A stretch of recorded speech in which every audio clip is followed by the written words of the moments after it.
Olá pessoal, boa tarde. Eu venho falar para vocês de um assunto que é muito difundido hoje, principalmente nos meios religiosos, mas tem muita gente que não é do meio religioso que também tem uma curiosidade de saber. Hoje nós vamos falar aqui sobre a bebida de modo geral, mas nós vamos comentar dentro da palavra de Deus. Nós vamos comentar de uma maneira que vocês não estão acostumados a ouvir, porque vocês vão ouvir de uma maneira diferente de qualquer pregador, de qualquer teólogo, de qualquer religioso ou de qualquer estudioso, porque a gente tem o costume de ver eles falarem sobre a bebida, sobre o vinho, né, a bebida forte que fala nas escrituras. Fala dessa maneira porque aquele tempo não tinha tão grande variedade quanto hoje. Então se fala em vinho e bebida forte. E normalmente se fala usando algum capítulo, usando algum verso das Escrituras, ou às vezes usando vários versículos, mas indo e voltando, vai até o Novo Testamento, volta de novo. E nós não, nós fizemos de uma maneira que começa no Velho Testamento e termina lá no Novo Testamento, porque tudo tem um início, um meio e um fim. E na palavra de Deus também tem início, meio e fim. E nós vamos dentro desse contexto de início, meio e fim. Então vocês vão ouvir de uma maneira que não é como vocês estão acostumados a ouvir os teólogos falar, os estudiosos, que sempre tem alguma intenção ou tem algum interesse, alguma coisa pessoal a defender. Nós vamos falar dentro da palavra de Deus, aquilo que a palavra diz para nós. Então nós vamos começar onde fala, vamos pegar assim as partes que são mais diretas ao assunto, as partes que mais explicam, as melhores explicações até o final. Então nós vamos começar pelo Levítico. Eu tenho aqui nas minhas mãos um caderno que eu anotei do começo até o fim as partes principais, e eu tenho certeza que você vai entender. E muitos talvez não queiram entender ou fazem de conta que não entendeu, mas vocês vão entender direitinho a parte do vinho.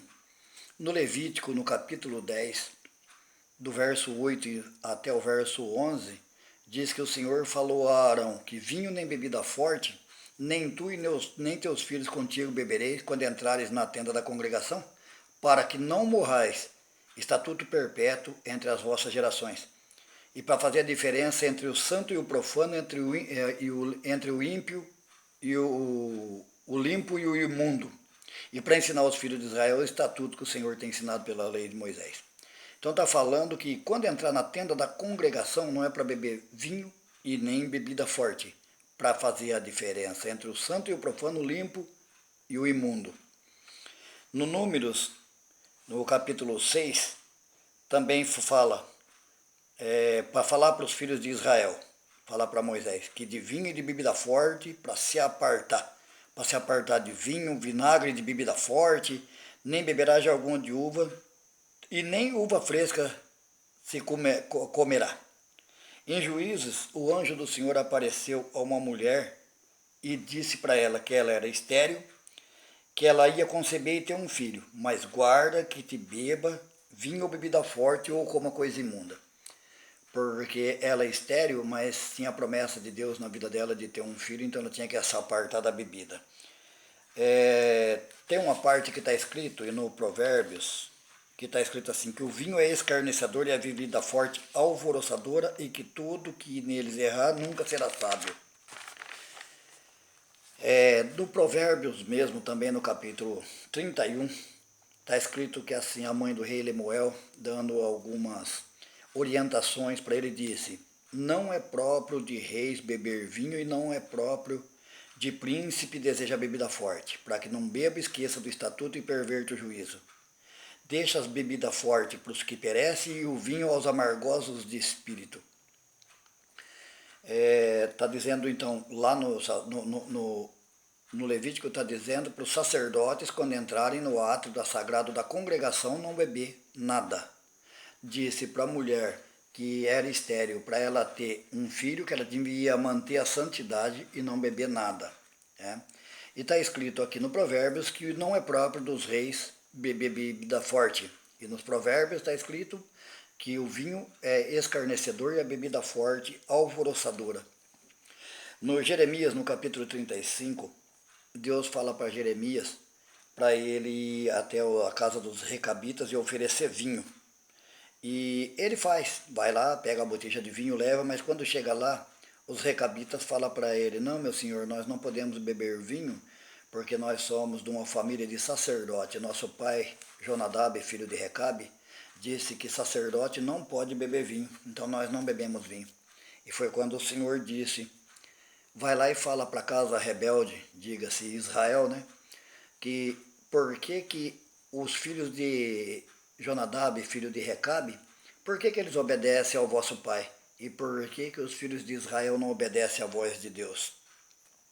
No Ezequiel, também no capítulo 44, está escrito assim: nenhum sacerdote beberá vinho quando entrar no átrio interior. Em Daniel, está escrito que Daniel, quando ele foi chamado pelo rei, porque os de Israel foram alguns preparados para ser homens sábios, né, para ser homens estudados, para servir ao rei. E o rei oferecia dos manjares e do vinho, e Daniel resolveu que não ia comer dos manjares do rei e nem beber do vinho. E foi feito assim, e ele se tornou muito grande no reino. Então, no Velho Testamento, nós não vamos prolongar muito mais, está escrito dessa maneira. Mas aí a gente passa para o Novo Testamento, onde está escrito assim, que João Batista, quando ele estava para nascer, está escrito assim: porque ele será grande diante do Senhor e não beberá vinho nem bebida forte, e será cheio do Espírito Santo já desde o ventre da sua mãe. Então já está fazendo uma certa separação entre a bebida forte, o vinho e o Espírito Santo que ele já ia carregar desde o ventre da sua mãe. Nos Romanos, no capítulo 14, está escrito: bom é não comer carne, nem beber vinho, nem fazer outras coisas em que teu irmão tropece ou se escandalize ou se enfraqueça. E no Coríntios, no capítulo 10, beberam todos de uma bebida espiritual, porque bebiam da pedra espiritual que os seguia, e a pedra era Cristo.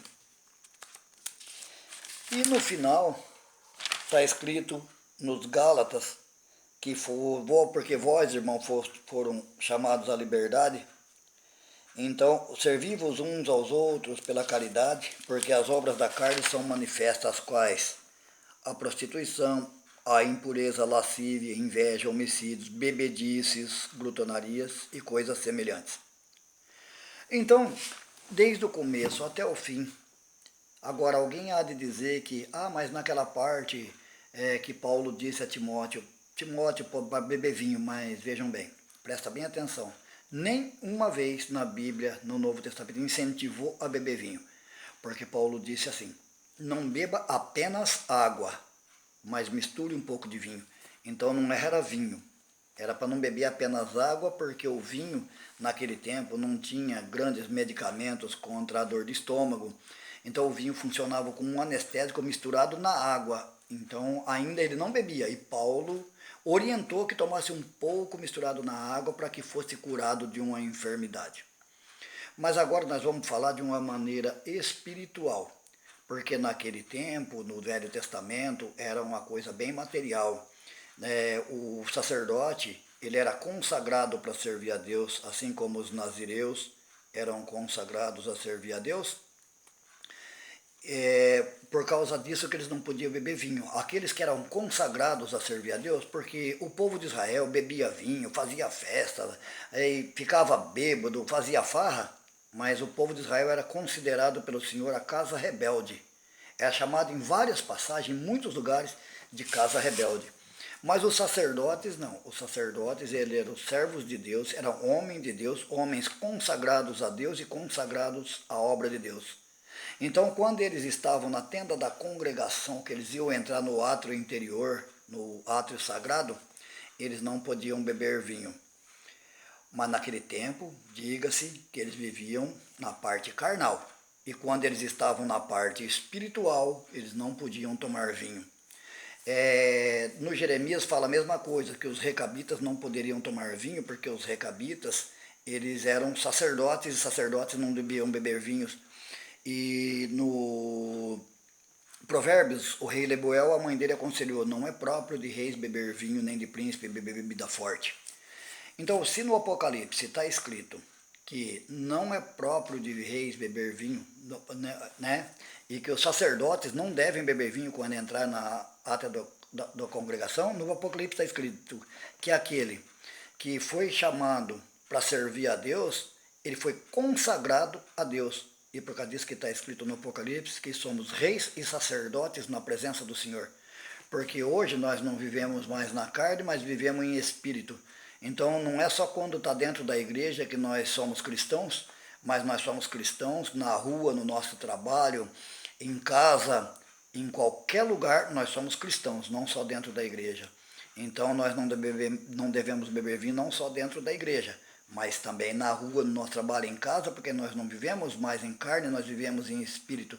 E aquele que já se tornou um cristão, que já foi batizado nas águas, e é um cristão, se considera um cristão, então ele não deve tomar nem vinho, nem nenhum tipo de bebida que tenha álcool, que contenha álcool. Porque a partir do batismo ele já entrou no átrio interior, ele já entrou no átrio sagrado. E se ele entrando no átrio sagrado, já é considerado rei e sacerdote na presença do Senhor. Então não é próprio de reis beber vinho, não é próprio de sacerdote beber vinho. E também, como está escrito no Provérbios, que o vinho é escarnecedor, se alguém fala, eu vou tomar só um golinho, mas então aí nós fazemos uma pergunta, será que convém a um cristão só um pouquinho de escárnio? Da mesma maneira está escrito no Eclesiastes, está escrito assim que uma mosca morta, ela exala mau cheiro e estraga um unguento do perfumador. Então nós, como vaso sagrado na presença do Senhor, nós como vaso puro, limpo, imaculado na presença do Senhor, mesmo com as nossas falhas, com os nossos erros, nós fomos lavados pelo sangue do Cordeiro. Então nós somos vasos limpos, sagrado, puro, imaculado na presença do Senhor. Então nós somos considerados como se fosse esse barril de perfume do perfumador.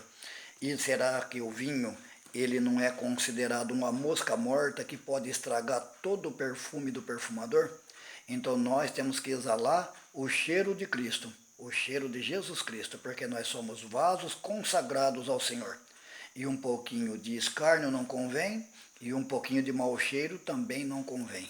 Então a palavra de Deus explica claramente que nós não devemos tomar nenhum tipo de bebida alcoólica para que não possamos estragar o bom perfume, o bom cheiro de cristão que o Senhor deixou em nós. Até mais, boa noite, que Deus vos abençoe a todos. Logo nós estaremos voltando com algum outro assunto, de uma maneira que nunca foi comentado, que você nunca ouviu, mas que você vai entender muito bem. Deus abençoe.